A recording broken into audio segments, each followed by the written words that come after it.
Okay, more on a story that's been overshadowed by today's top headlines, but we began the week. It was big news. We learned at the beginning of the week that Metro leaders are now looking at one other possible alternative to burning down that house in Highview filled with dangerous chemicals. So I asked Jody Myman, who's the director of Louisville Metro Emergency Services, to join us for an update since that meeting on Monday.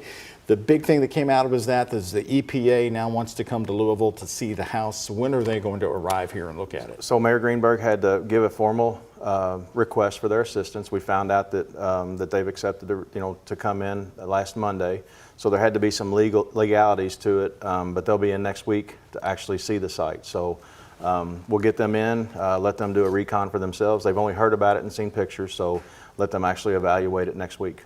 So right now, if you had to put a percentage, you now have an alternative plan, which you described to us would be removing the chemicals bit by bit, not burning down the house. Mm-hmm. Are you leaning toward that plan or still going with the house incineration? Obviously, the house incineration is a last resort. So, but we're moving forward at 50-50. We've got parallel plans going so that if the EPA comes in and takes it, we can move off and take the brakes off of the house incineration. But we didn't want to let the brakes off of that because if the EPA comes in and decides that they can't handle it and we have to do it, we didn't want to be behind the 8 ball. We still wanted to continue that plan. Would the EPA do it itself as an agency, or would you have to hire a contractor capable of removing it? It would be done through the EPA.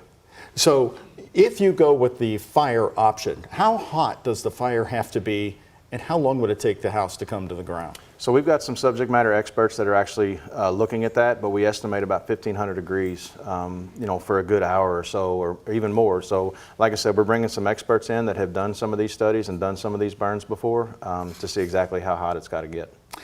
With the feds getting involved, as we know, that can really slow things down. So are you weeks away, Jody, from making any kind of decision now on this? I would say next week we'll set the stage on how long exactly it's going to take, because if they come in and are able to take the job, then they're going to be able to estimate and give that time period. If they're not able to do that and we continue our plan with the incineration, then we'll be able to give a better time frame. So next week's going to be a really important week. You were at the public meeting. I thought you gave a vivid description of the house, because of its stone structure, you believe would fall right into the basement.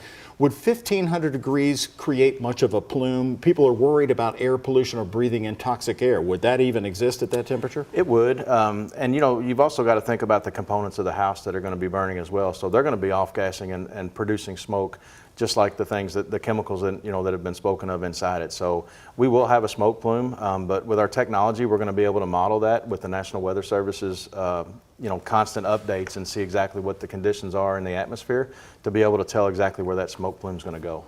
You come from a family of long history of firefighters in our community. You know Louisville well. Is it your preference to do the fire option, or are you concerned about the physical nature of removing chemicals? I'm just confident that we've got the best people putting that plan together. And like I said, next week's going to set the stage, because if they want to come in and take care of it without having to do that burn, obviously that's going to be the best circumstances. So it may be maybe a bigger inconvenience or a longer inconvenience, but if they're willing to do that, we're obviously looking at that. So next week, a critical time for just setting a possible time frame. Nothing's going to happen next week. No, we're going to be there early in the week. Like I said, the EPA is going to be there, so we're going to be there to support them, and then doing some other things on the recon, just for our purposes in case we do have to continue out that plan for the incineration.